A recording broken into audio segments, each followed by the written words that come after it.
Welcome to our Shoots.video webcast. I have Justin co-hosting with me, and joining us, we have Mark Neese of SyncLab Media, and Jacob, a multi-hat wearing cinematographer. As usual, we'll start with intros.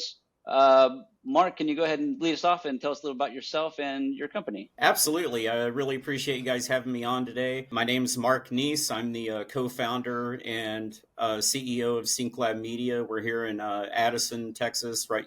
Basically Dallas, Texas, what's soon to be a megaplex, they tell me. But we're a video marketing and consulting company. I've been in the business media production for over 30 years, doing basically every type of production you can think of.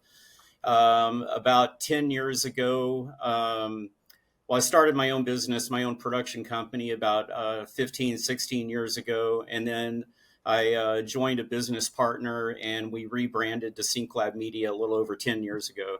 So our main focus really is creating video marketing strategies and content so that business and personal brands can increase awareness, engagement, and revenue. So we're really hyper-focused on basically results-driven video marketing. That's what we call it. So my business partner has a long career in operations and business strategy. So we really couple that with what we've learned over the years that we've been doing this as far as what type of video content works for particular types of businesses with certain objectives that are, going after a certain type of audience. So we really do a lot of consulting and strategy work up front, and then we start producing content based on, what we discover in that strategy. So our focus is really on helping businesses of all sizes, really figure out how to capitalize on high quality video content, and really strategize around that so it actually has an impact on their business at the end of the day. Cool deal. Thanks, Mark.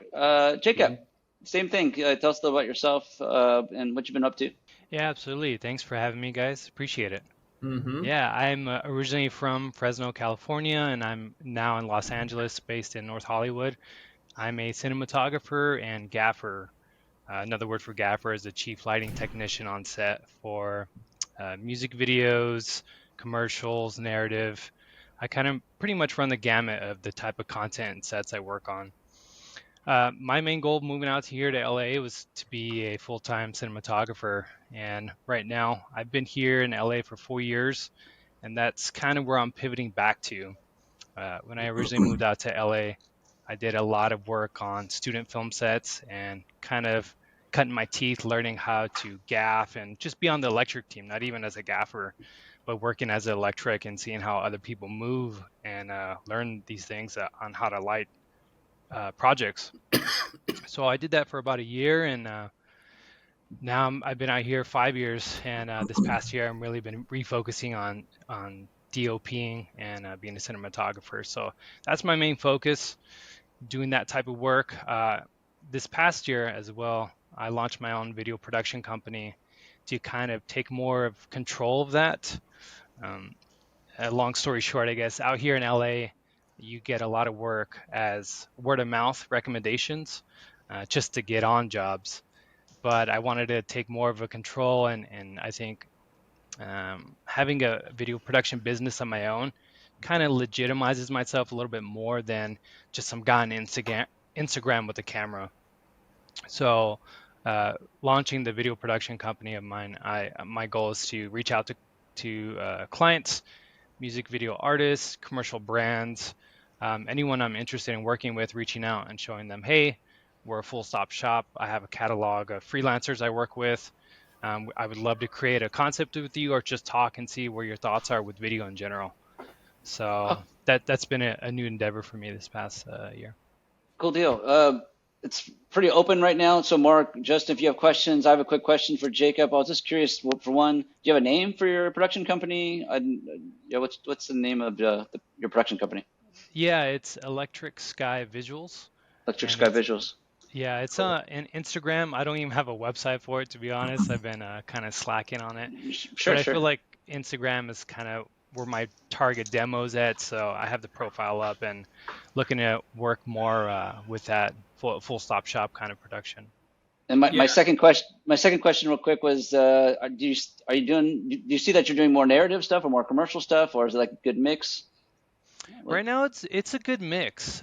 I would say, at least out here in LA, there's a lot of people who are looking to do narrative, short films.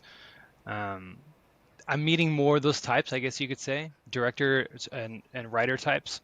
So I'm just starting to like get into that space a little bit more. Since I've been out here, it has been more in the music video and commercial space, to be honest. But yeah, I'm getting more of a mixture of those both types of work. Cool. And Mark, it seems like you're in a very different sector, right? You're doing mainly marketing, not so much narrative, not so much music video. Yeah, I mean, yes, mostly. But working with our clients, the variety of content that we produce for them. So narrative, not narrative in the sense of, a sitcom, type narrative or something like that. But our studio here in Addison, we actually built and designed specifically for high quality video podcasting. So we do a lot of long form content, but we do it in a way, particularly for our business clients, we do it in a way where we can then take that long form content and create a lot of short form and micro content that both markets their business and also markets their show that we're producing for them. And then we also have an OTT distribution opportunity for episodic shows like that we produce. We have our own network channel, that can be downloaded on smart TVs and that kind of thing. So it gives our clients that type of distribution outlet outside of YouTube or Vimeo or their website. That's pretty neat. Yeah, what's the name of that? It's SyncLab Media Network, and it's hosted by BingeNetworks.tv. But like if somebody's on a smart TV, they can, if they're using Roku, Amazon Fire, Apple TV, Google Play, they can save our app, our SyncLab Media Network app. They can save that on their TV, and then they can go to it. And, like when they turn their TV on, it's down there on the bottom, and they can click on it, and then they can see all of the shows that we produce for our clients that we've put up there for distribution. Would I just, if I did it on my Roku, would I just do a search for the SyncLab Media TV? Yeah, SyncLab Media Network, and I just do that, and then I'll download the app and then I can just play stuff. Yep. Okay. Yep. Huh. That's interesting. Yeah. That's pretty cool that you guys got that set up. I mean, obviously you can make apps and you can have different ways to stream on there. I never thought about like individual companies sort of making their own little broadcast station there. That's kind of good.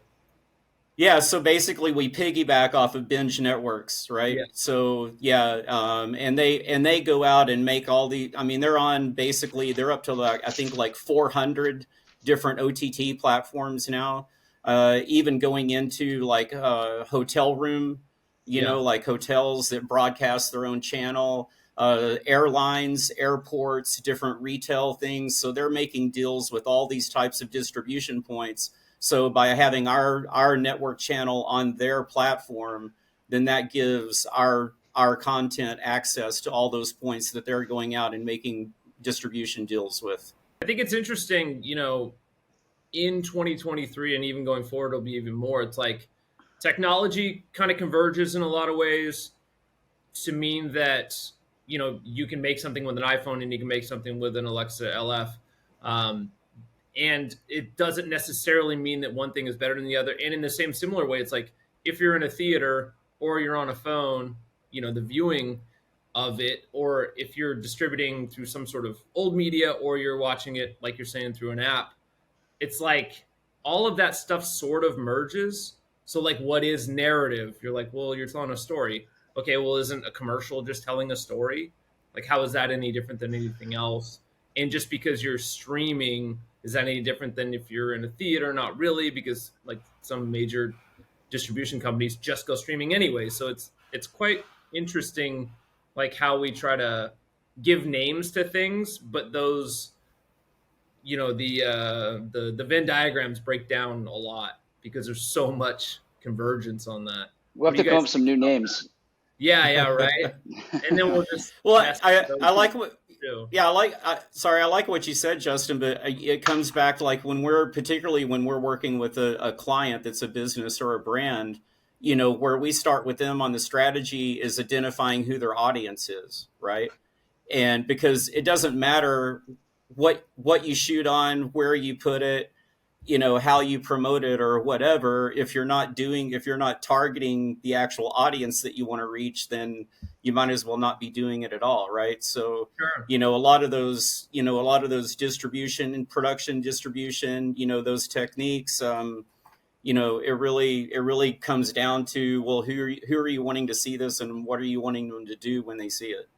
Do you find that the companies that are coming to you know where their audience is, or sometimes they're maybe No. wrong about it? No. Yeah. Honestly, most of the time not.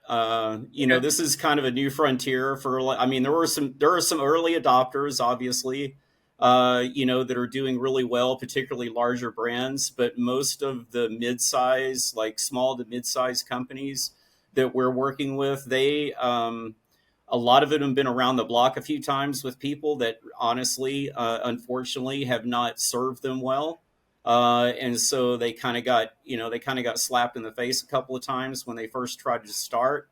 But most of them have tried to figure it out on their own, and just without the proper strategy or support, resources to do it, and have kind of just given up.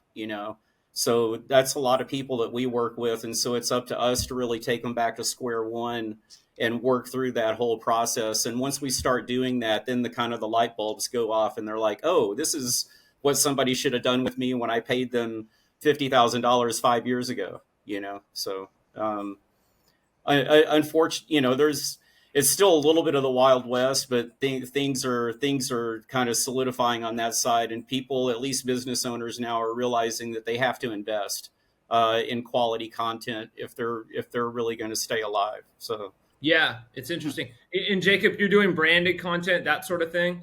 Yeah. Yeah, and just describe to me, like, how does that work in your world? What does that mean? Yeah, for me, my experience has been most recently working with cinematographers. I would be the lighting tech on set, and say he has a producer friend that has a production company, and they have a working contract with Shea Moisture. So we did a shoot 2 or 3 weeks ago where Shea Moisture did a complete rebrand for their photo and video assets. So this was a whole model shoot. It was a 3-day shoot in Santa Monica. So we had product, we had talent, wardrobe, things like that. And this was all for social media, all for vertical 9x16, very short snippets. But that was the target. That was what the whole shoot was for. So a lot of that kind of work, social media work. Mark, how are you dealing with vertical video? Is that a lot of what you guys do now? We get some requests for native vertical, but a lot of what we're doing is still, we do shoot some native. Again, it kind of depends on what the purpose of the content is.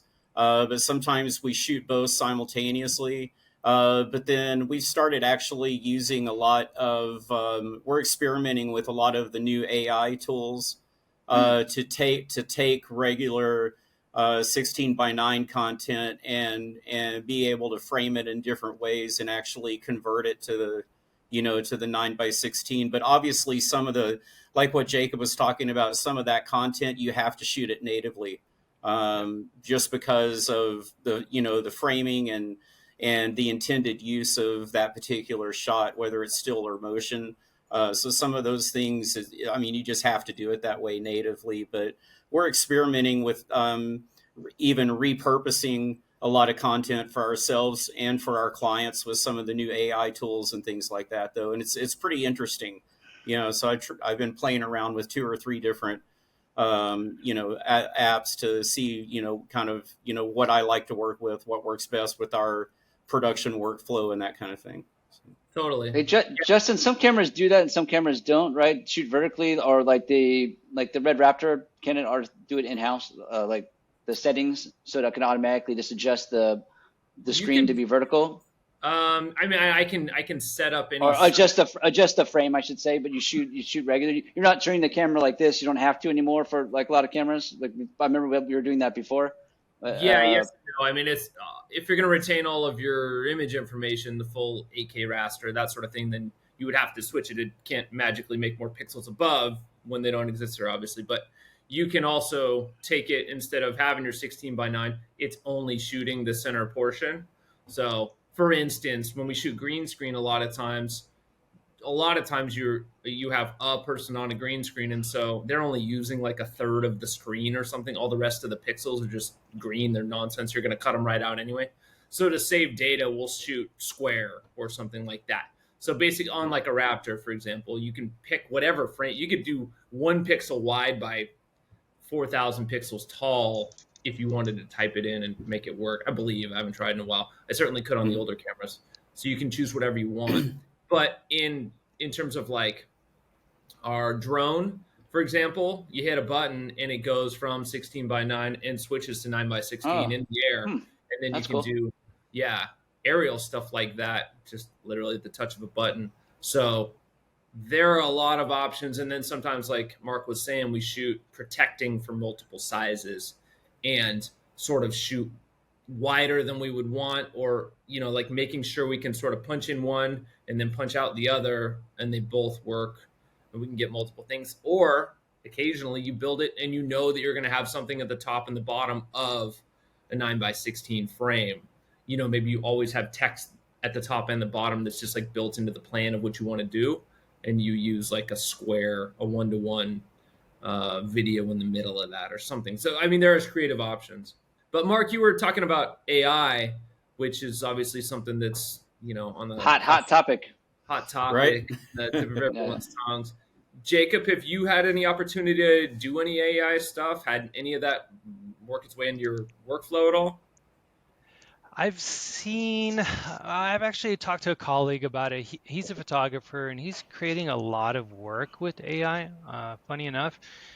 And I love his work. But in terms of video and video production, I think the tech is still far off. And to be honest, truthfully, I'm not looking to outsource, like replace my job anytime soon. That's just my feeling on it. I think you're safe as a gaffer. I don't think robots are going to take over for gaffing anytime soon. Right. Yeah. I mean, I haven't really played with it much, but to be quite honest, I don't have a big interest in it right now. Yeah. It seems mostly helpful for post-production, right? Like, yeah, it's working its way in. It's like anything. The more seamless it is, and it's just sort of there, and you don't even have to call it AI. If you can call it AI just for like marketing terms, but it just sort of does stuff and it fixes things and then takes the noise out of your audio, or it up-reses your video, or whatever it happens to be. It just sort of happens. I think people are more happy with that in general than being like, oh, this is something that is going to overrule what I'm doing and do it its own way, or create something from scratch, or whatever it happens to be. Like, that exists, obviously, but AI is already there in a lot of ways we just don't necessarily think about. I was going to say we should have them weigh in on our argument. When I say AI is going to, my dark argument of AI is going to take over our industry, and then you say no because they're not, the creativity of humans for telling stories. But that's, My argument is no. All I'm saying, which is a bit of a sidetrack, but I'm just saying, like, AI can't create a better poem than humans can, because humans define a good poem as what they've already written and like what they've already created. Like, it doesn't have the capacity to make something that is better than we were already capable of, because it's iterative. It's just taking. It's the benchmark. You're saying what we've created as a society, as a humanity, over thousands of years is the benchmark. Yeah, like, you can make something different. Not yet, anyway. Yeah. No, but what is better though? Yeah, but that's what I'm saying. It's like, what is a better version of that? Right. Is what I'm like. Right. I don't understand what that would be anyway. Like, the robots will say it's better. Well, humans might not agree with. Like, you guys are just silly humans. You don't know this is better. How do you know? I'm rebelling against. How do you know that I'm human? True. This is true. It'll get to that point pretty quick. Yeah. Any thoughts on sort of what where we're at in 10 years in terms of Right. iterative AI and creating things from scratch. I mean, like testimonial type spokespeople, for instance, I'm like an AI spokesperson is not that far off, right? Well, there's already Synthesia. I mean, the program. Yeah. I mean, so for chatbots, and we actually have a client who's creating his own internal training content on Synthesia for his own, his internal staff. Okay. So there's people that are already implementing that. We're trying. What we're doing is we are exploring ways to use different AI tools to make us more efficient and to save time so that we can spend more time with clients around business development, those types of things. So for market research, for initial positioning statements, like brand positioning statements, as far as, the marketplace, certain things like maybe initial drafts of initial drafts of scripts in different voices, those types of things. And then on the flip side, once for our own social marketing, or sometimes we do social marketing for clients, coming up with social media text and and content, and things like that. We always refine it and make sure that it's in the preferred or the required voice that it needs to be in before it's posted. But just that initial creation based on certain topics, and the real benefit of it is that you can automatically create content that is very similar to what is already being engaged with, right? So it has a much higher probability of also being engaging content. So it's that kind of like insight that it can provide that otherwise would take you hours and hours and hours and hours and hours of going out and looking at like 4 other competing brands, like social media posts over 3 months and tracking how much that was engaged with, right? Mm-hmm. So, I mean, there's a lot of there. So we're trying to integrate those types of tools into our business to actually improve not only results for us through efficiency, but also the results that the clients get from the work that we do for them. That's really neat. It's those sorts of things where you fit them in very specific ways to let you get back to the thing you're really good at, or making like more human version of the idea of the decision that I think is very useful. I sort of look at it as how I look at Fiverr. A lot of times it's like, if I'm making a graphic from scratch, a chart or something, whatever it happens to be, I might put $40 on Fiverr to give it to a few different people and see what they come up with. And I'm not going to use their version, but I'll use it. I'll use it as a template to make my own version of it. Like it's similar to what I want, and it's not worth like going back and mess it in. Like, no, tweak this, no, tweak this, no, tweak this. I'm just like, I'll take the Photoshop file, I'll fix it now. But you gave me a good start. Use it for inspiration type thing. Is that what you're kind of getting at? What they just, it's like, it's sort of how iterative AI is too. It's like, yeah. There's already templates. So obviously, if you're talking about a social media post, I mean, there's only so many ways you can do that and engage with people that is going to be popular and is going to work and all that. So it's like, those are in the world of template-y type things, right? And so when I'm getting a graphic designer, say, for example, to work on something like that, they have their own little special sauce. They have their own way of doing stuff. They rely on their own templates that they probably sort of burn through and like give to most of their clients and all that, which is fine because we're like, their clients are never going to interact in real life and never going to cannibalize themselves. It doesn't matter. But they have their own little way of doing something. So I can look at that and be like, oh, I've never seen that stuff before specifically, but now I can use that. And now I've like expanded my ability to create from scratch. So, I mean, yeah, that's how I like it. And just the same way of hiring like a different cinematographer, different gaffer, whatever, you might want a different gaffer on set because he just does things a different way. And you want to see what that process is and why he's using a different light than you do, why he's bouncing differently, why his diffusion is different, whatever it happens to be. I think that's really important. Jacob, do you get in positions where you get brought on for a specific look that you have, or like how is the interaction with you and say a DP or the director when they're they're looking for something specific? Yeah, great question. I think it really depends on the DP and the contact. For me, I like to be very in the moment and try to do as much pre-pro as I can. So if the DP knows, like a narrative, for example, um, I'm thinking, hey, is this a moody narrative? I know it's a horror film. Like, what's the vibe? What's the look for this shot? And so I'm always trying to ask questions, trying to get in their head about what kind of lighting do we have? How much light ratio is there? Is it high key? Is it very dark and moody? Like what's our look? What's our goal for the day? And Yeah. so I've worked with a few DP friends and I kind of know their style. And so now after working enough projects together, I've kind of learned what they like and what they don't like. And I could try to get ahead of the game, but I'm always asking them, what do you want to do for this scene? Because just because they light it this way or this way a certain day, you know, their Yeah. discussion with the director, I may not be privy to. So they Sure. may want to do something else totally different. So yeah, I try to stay flexible. I try to pretend like even if I've worked with my people I worked with before or new clients, I'm always trying to get more information out of them. What are they going for? What's their goal? And just try to stay ahead of what we need tool wise, lighting wise, Yeah. for the day. Staying Mark, flexible. what's your process? Because I know that we get a lot of this is and sometimes Jacob probably does too. It's like we want it real bright, but we also want it moody, and then also has to have like texture. You're like, what? Okay.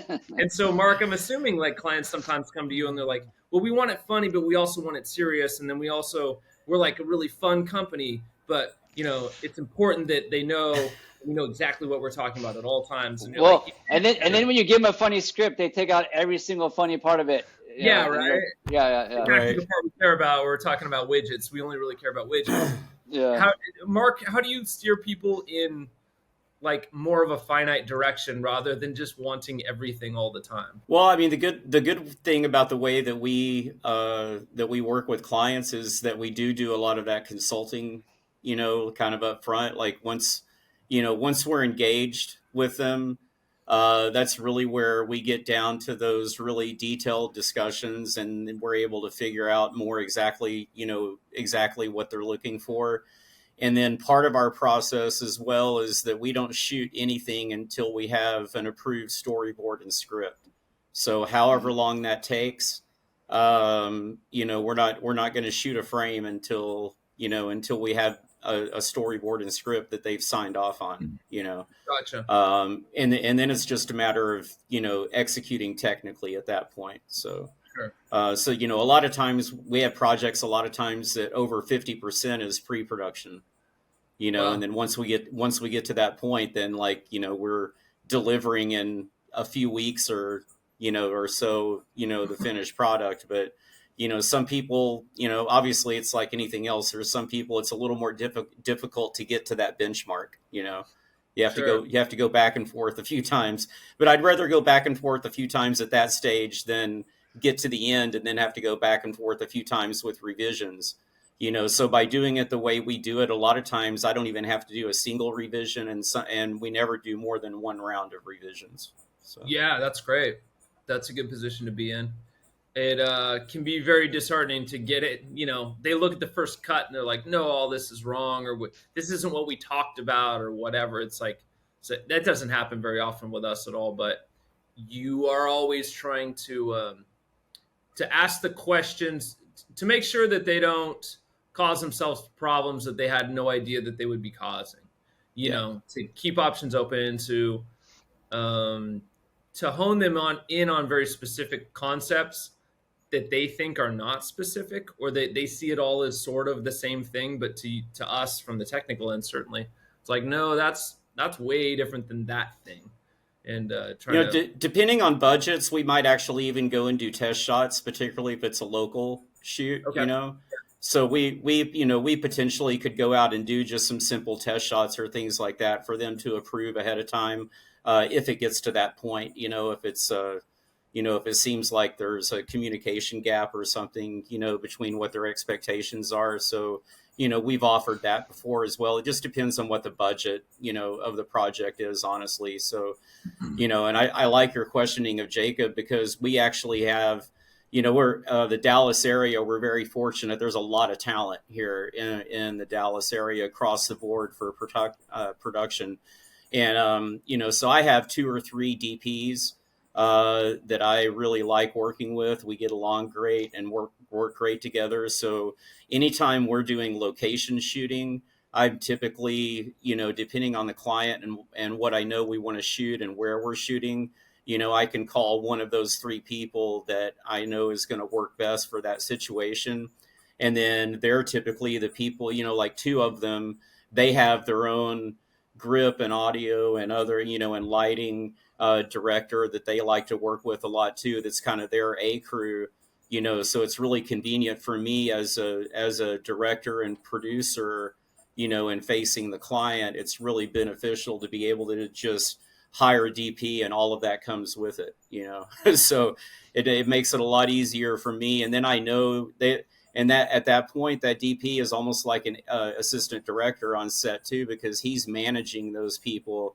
And it really frees me up to be creative and to communicate with him that, to them on a creative level, but also frees me up to deal with my senior producer, who's making sure we have all the shots and checking the list, and, and then dealing with the client as well. I love having the client on set, when we're shooting those things, because then, we get immediate approval. And if there is something that isn't, going like they want it, then we have an opportunity to stop and change it and fix it there instead of waiting till later. So, that's just kind of the way we operate. Yeah, we had a discussion this morning and for something we're shooting on Monday, and I was trying to be very clear about, and they were respective of this, is like people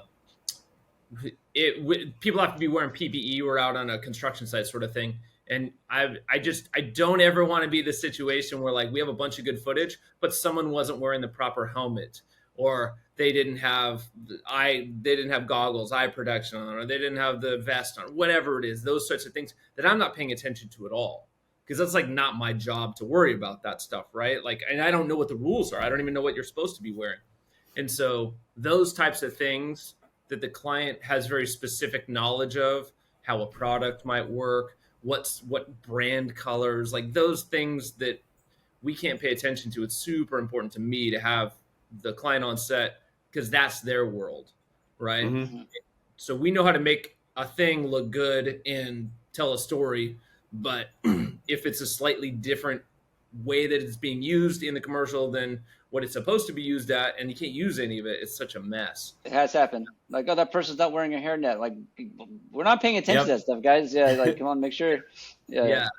So it sounds like all your pre-production helps establish some of those rules. Yeah, and the flip side of that, I mean, we actually, perfect example is we did a shoot about 6 months ago. And it's a new startup that has a product for bars and restaurants, right? So we were shooting on location in a couple of different places. And, we have to remember sometimes that people that we're dealing with, they have no clue what we do, right? Sure. They have no clue how all this stuff is put together, particularly if they've never gone down this road before, right? It's all like brand new to them going through this whole process.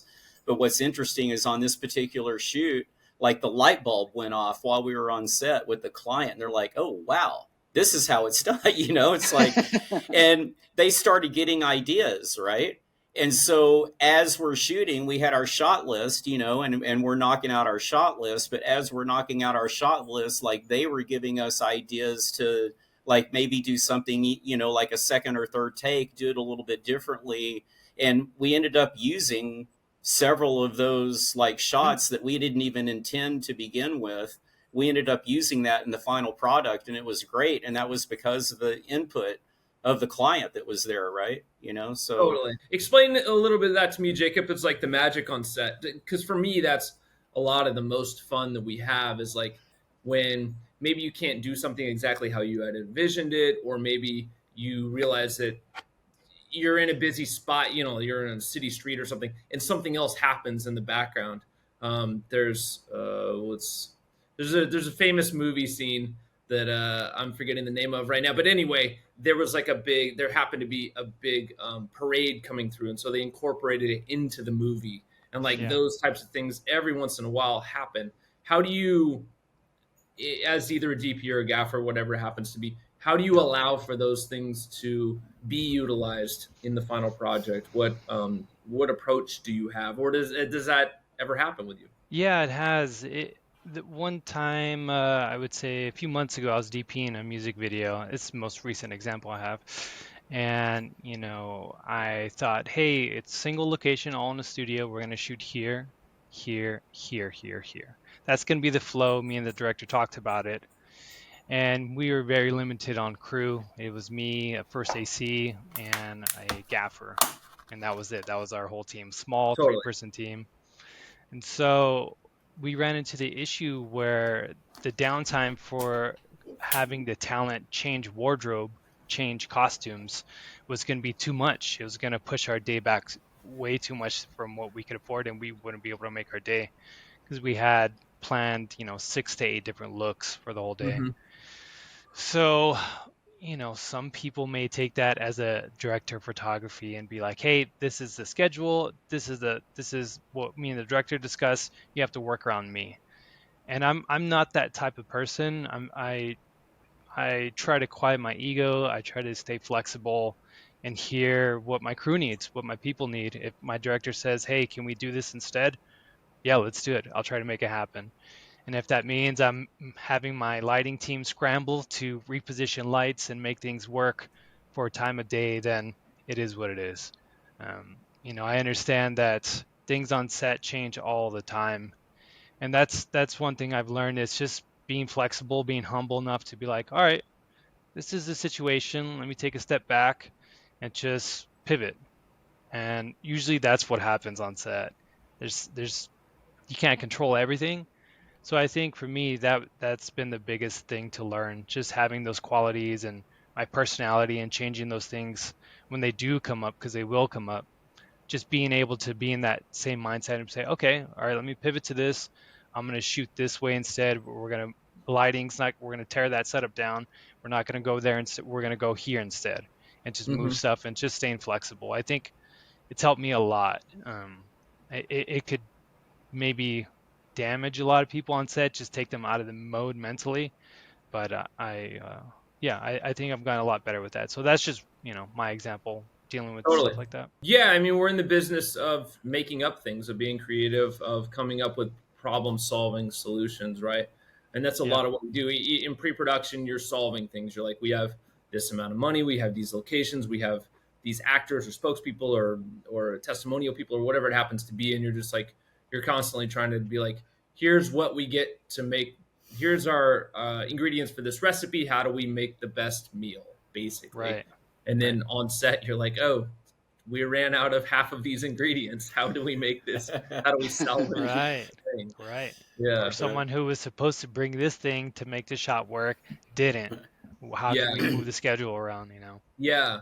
Mark, how important is it for your DP or your director, whoever it is, to like have the confidence and sort of the tenor not to let things like that ruin the day? If something comes up or a piece of gear breaks or something didn't show up or whatever it is, walk me through that a little bit. I'm sure if you've been doing this 30 years, some things have happened occasionally that sort of are outside of your control. I've witnessed some meltdowns on set. I won't lie.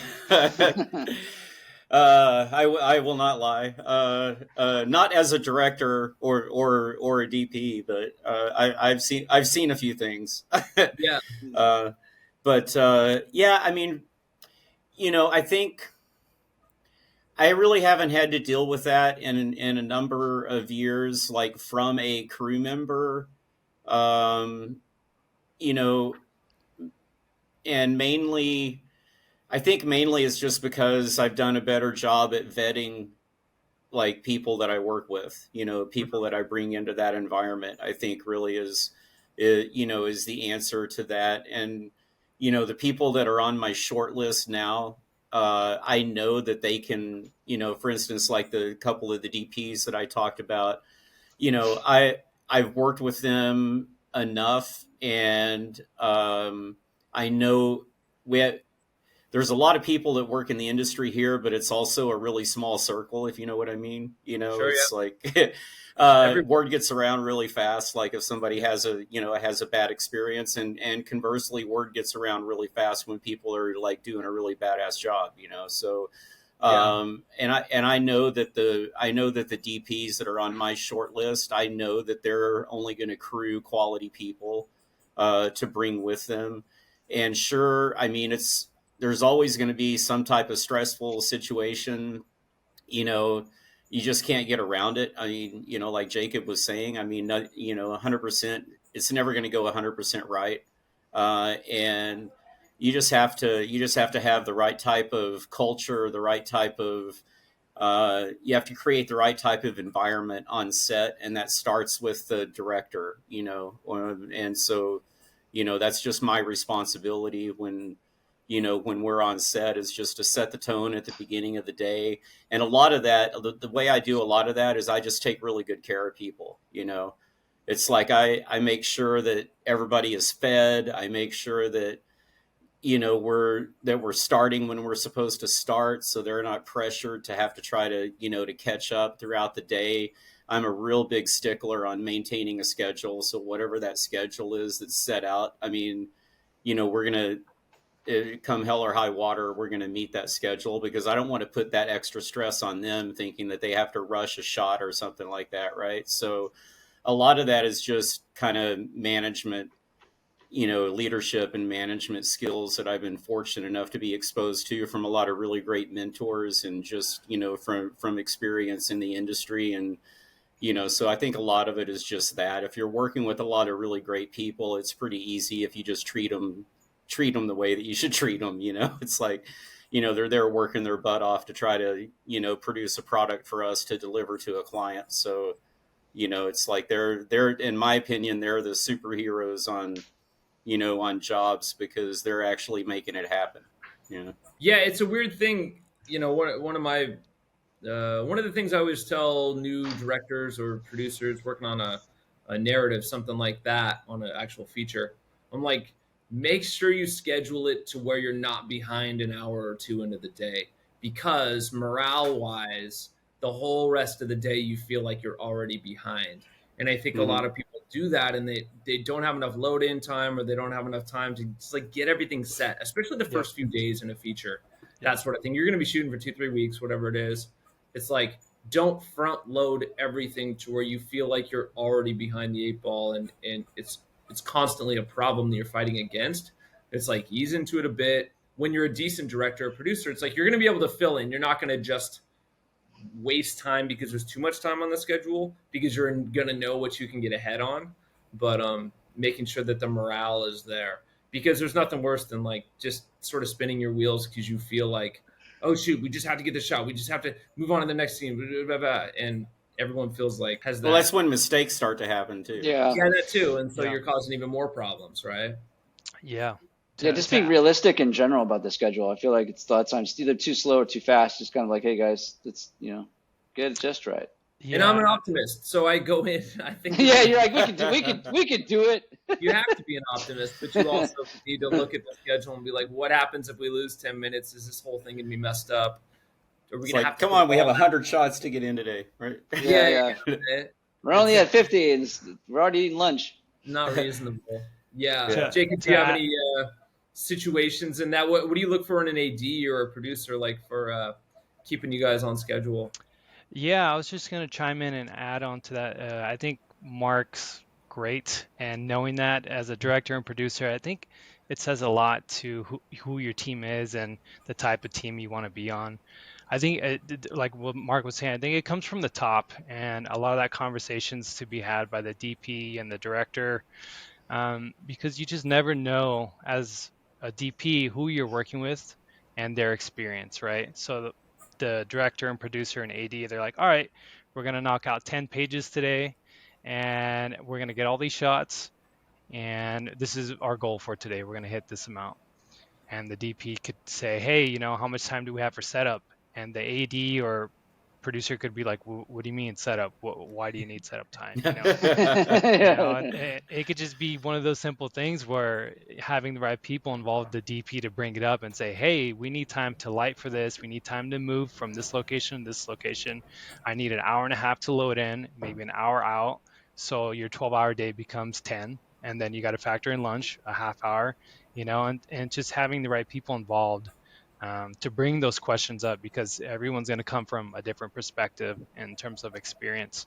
So I think if you have the right people involved, they'll kind of iron that out. But I try not to assume those things anymore. I try to, even in LA, you would think, oh, these people should know this or should know that. And it's not the case at all. I mean, people work differently, like you said, Justin, all the time. They have their own process. And so even if I've worked with friends, I who's the director? Do I know him? No. Okay, so are we doing this? Are we doing that? I just overstate and over ask everything. I treat everyone like a new client or a new person because I don't know their experience. I don't know where they're coming from, perspective wise, storytelling wise. So I think having that, just being at the forefront, those communication skills to bring those things up, it saves you a lot of headache later on. Mm-hmm. Yeah. And I have. I was just going to chime in to your point, Jacob. Also, I mean, there's some times where we may alter our process or how we work based on who the client is as well.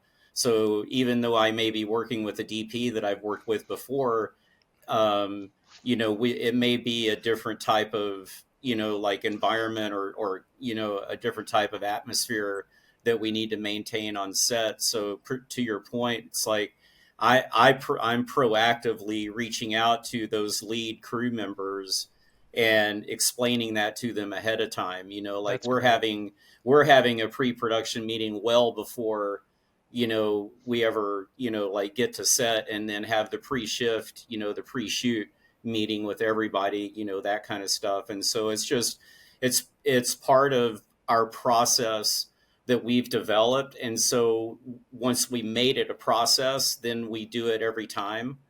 And now it's just, that's just the way that we go into it.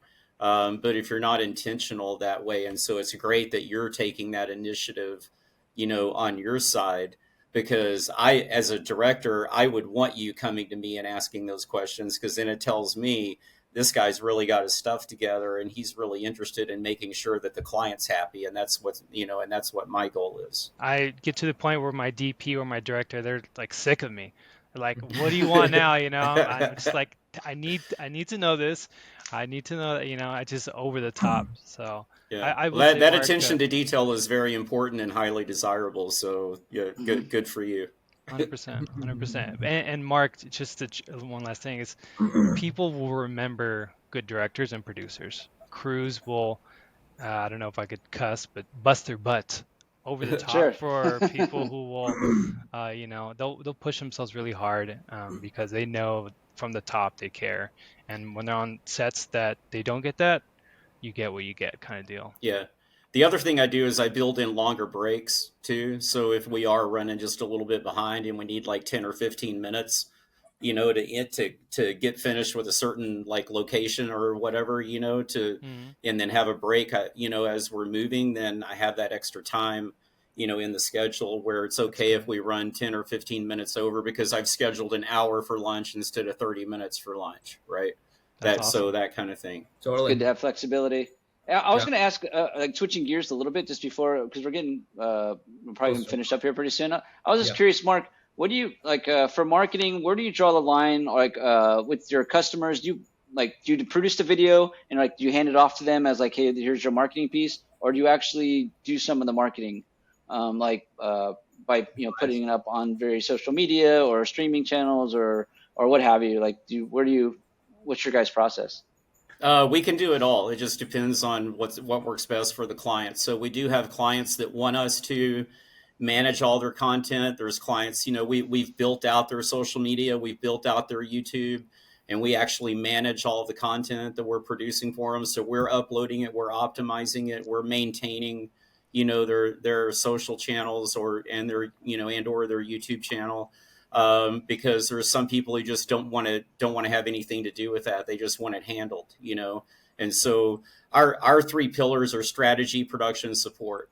So we do the consulting, develop the strategy, then we produce really kick-ass content, and then we can offer that support on the back end as well. We prefer to do that because then it's a relational thing instead of transactional. And so we actually have clients that are on monthly retainers with us, and because they've seen the value and bought into that long-term strategy. So if we develop a 6 or 12-month strategy for them, then based on whatever their monthly budget, whatever they can spend monthly, on that portion of their marketing, then we're doing stuff on a monthly basis. And before long, that actually starts, really driving up results. You need to know a lot to be able to do all three of those pillars.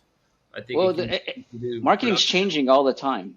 Sure. And so like and so for the customers too, maybe, our clients, they're going to get lost as well, just because technology is changing so quickly. Things are moving around and just different ways to do things. And so it's hard to keep your thumb on it, of the pulse of what's happening. I think you can chase all the trends too and not really get anywhere either. That's probably difficult. Yeah, unfortunately, there's a lot of people doing that are trying to do it on their own, Yeah. So, yeah.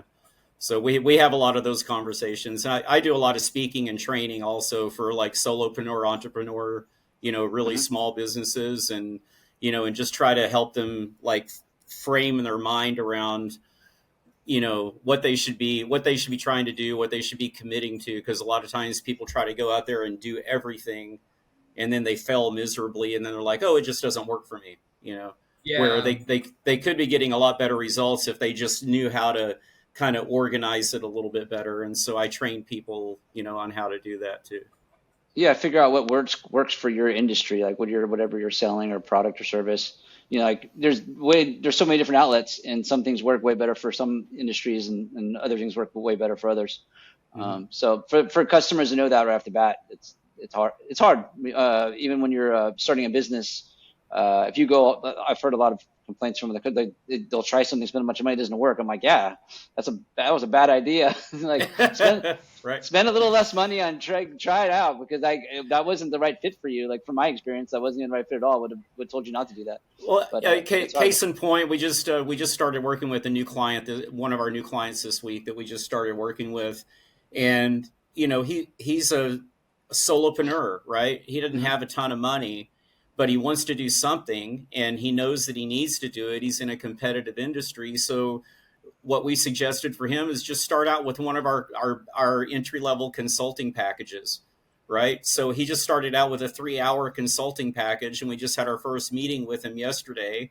And then we're going to come back and have, suggestions for him on what he should do over the next 6 months, to kind of get his business up and running off the ground with marketing. And then, so it doesn't really matter what the budget is. I mean, that's not a really, big investment on his part, but what it's going to do is give him confidence then, where now he can, start getting his feet wet. And then when he's ready, he's going to come back to us and have us create some content for him. And, and that's fine with us, because that's really, my mission is to help other small, business owners, because that's where I started too, and so it's important. So it's just, I wish there were more people out there that would, allow people to come in at, at that lower price point to really, get something beneficial. Blake is, really good at SEO, and he knows how to position things. What's the most important thing to attack first? And so Blake has a lady in his life who owns a place, and he knew how to make her nail salon work a lot better on Google. And that was low-hanging fruit, right, Blake? Mm-hmm. Yeah. She didn't really know anything about marketing, and just in general, she had no idea. And so I'm like, hey, what are you doing this? No. Are you doing this? No. You're doing this? No. I'm like, well, these are things you should be doing. And to be fair, I don't know a lot about retail or salons in general. So it was a little bit of a learning curve for me, but I just did small little things to see what was working. Internet marketing, obviously, that was just no brainer, but there are just other things. So you market a retail place a little bit different than a B2B. type business like we are.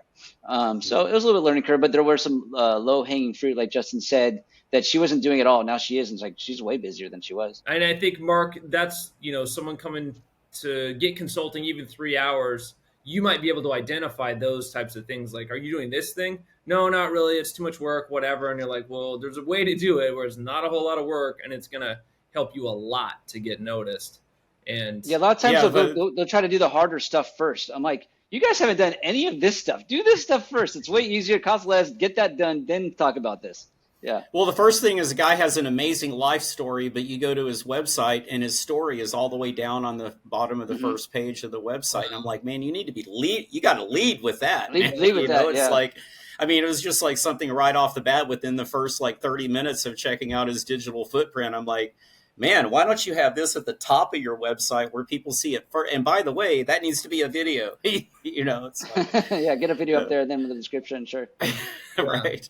Yeah. So I find it's similar too, Jacob. It's like you put 2 lights up and the whole room changes or whatever it is. I mean, it can be as simple as yesterday we were doing something. And it's like you go into the room and you turn the lights off and already it looks way more interesting on camera. You didn't do anything that was difficult. You literally flipped a switch and already it's practically night and day for the look on camera. But people wouldn't necessarily think of that. They're like, well, we're doing a video, therefore lights have to be on, therefore we have to see it and have it look how it normally looks. And it's like a lot of times it's counterintuitive in terms of that. Do you have any special or specific situations where you've had that happen? Well, just to carry on your point there, Justin, I feel like, as a DP yourself, you have this need to shoot on maybe a Red or an Alexa, right? Sure. But nowadays, clients and even the younger generation, I'm learning to a lot of people, quality is subjective. So what me and you think is quality is a high-end camera. What Mark's line of work, what it sounds like, it's numbers, traffic. What can get me there? Can it be a cell phone video? Can it be Alexa Mini? Those things don't really matter as much in the marketing space. Whereas narrative, people kind of, have an idea of what narrative should look like. And so if you're doing narrative and you get to work with the director, as a DP, you have your own thoughts and ideas about how we can light this scene. I think when it comes to branding, social media, commercial, there's a look to it. People think high key, a lot of lights, and sometimes maybe that's not the right move for this shoot. And so educating the client with your experience, a lot of that just comes into play on the day and the project. So again, I always go back to who you're working with and trying to get inside their head of what they like visually. Where are they coming from? What's the language? Do they want a ton of lights? Do they want no lights? Do they like this camera look? Do they want a cell phone? Do they want this? There's so many options nowadays that I have my own cameras that I work with. I like to work. And as a cinematographer, I want to be known for a look. I want to maintain the look. But depending on who I'm working with, sometimes visuals take the back seat. It's the message, the story, so just learning who I'm working with, I think, dictates how I work a lot. It's important to have consistency because they're probably coming to you for a certain thing too. And probably in Mark's business, it's like they expect something from you, and that's why they're working with you in the first place. And that's sort of what they want. And hopefully you can amp it up, make it a little bit better, give them something unique, but still, meet and exceed expectations. Mm-hmm. Yeah, 100%. Cool. Well, that's an hour, I think. Yeah. So I mean, I was gonna say we should close us down, let you guys get back to what you're doing, and but just we can close out with like letting us, Mark, if you want to start, like where would they find you online? Maybe like your website. If someone wants to reach out to you, what's the best way to do that? I would say to synclabmedia.com, SYNCLAB media.com is our website. You can get to everything else from there. Our YouTube channel is SyncLab Media Studio. And then myself personally, LinkedIn is the best place to reach me. And that's just my, it's at Neese, actually, N-E-A-C-E. But if you just search my name, Mark Neese, I'm easily found. Jacob, how do people find you? I'm at Instagram, f.jacobalvarado. Same thing on LinkedIn and Facebook, f.jacobalvarado. And my website, same thing. Yeah. Justin, do you have anything you want to promote? Yeah, no, not specifically. Very good. All right. Go watch Brick Madness. It's on Prime. I've been saying that for years. All right. We made a Thanks. feature film about the National Lego Tournament that took like 9 years to make, and it's been on Prime for years now. Whoa. So you can go watch it on Prime. And what's the name again? Brick Madness. Okay, Brick Madness. Awesome. So that's all right. I'm gonna turn my son onto that. He's 19 now, but he was like I cannot tell you how many Legos we still have in our house. Oh, and he hasn't touched one. He hasn't touched one of them in 3 years. You know? Oh no! So, yeah. It's one that's now girls are more interesting. Yeah. Good, cool. Well, thank you guys for your time. Thanks for hanging out with us and getting into some of these interesting discussions. Appreciate it.